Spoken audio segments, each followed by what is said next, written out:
On the morning of January 11, 2013, Jacqueline Johnson, the mother of 17-year-old Kendrick Johnson, received a phone call that would change her life forever.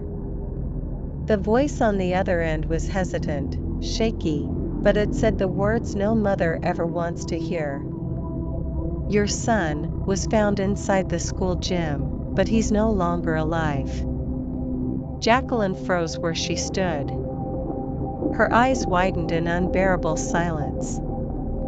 At that moment, she had no idea that what awaited her was not just the grief of losing her son, but a mystery that would last for years.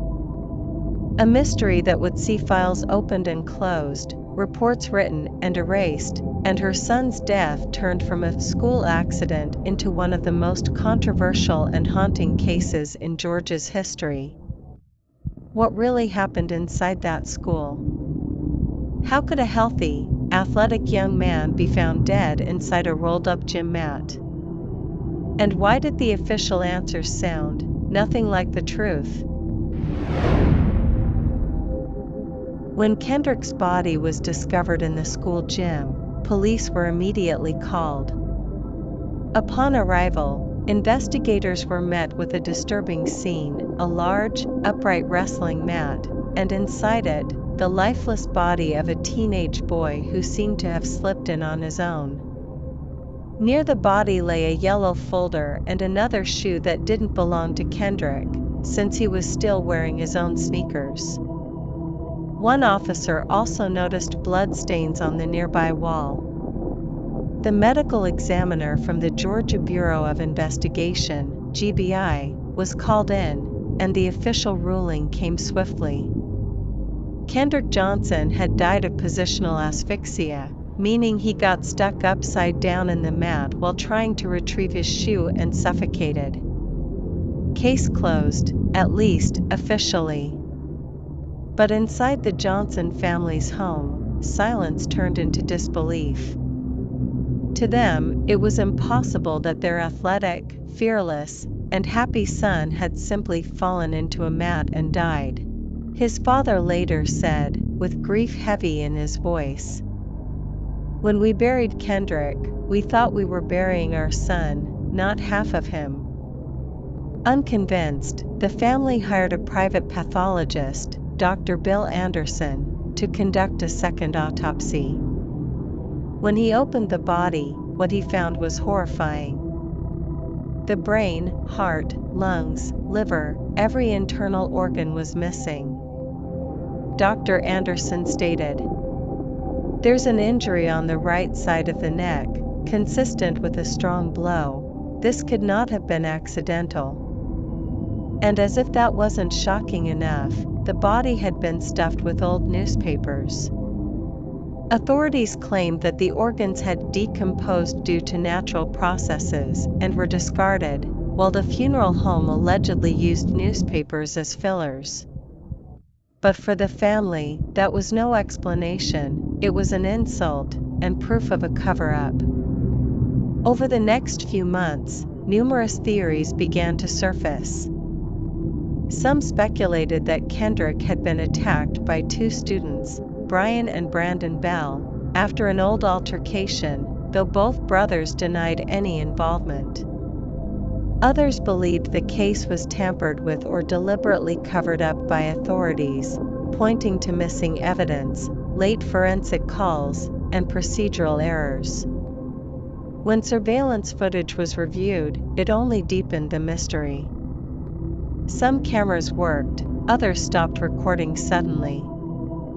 An hour here, 2 hours there, chunks of time simply vanished. Police explained this as motion-triggered recording, but the family saw it as evidence that key moments had been erased. Then, on January 27, 2014, a year after Kendrick's death, police received an anonymous letter.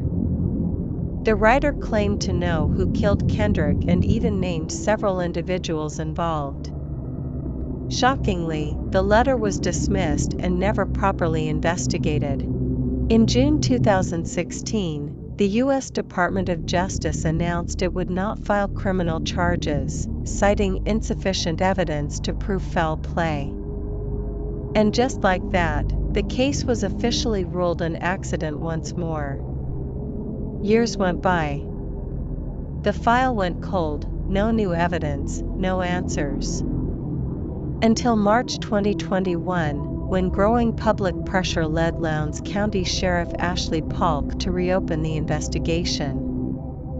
For 13 months, his team reviewed every piece of evidence, photos, files, videos, only to reach the same conclusion.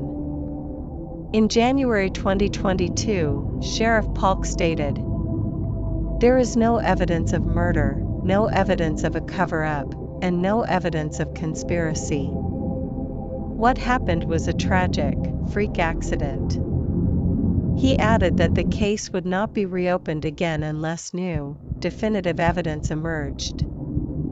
In August 2024, thousands of people marched through the streets of Atlanta under the banner, "Justice for Kendrick Johnson."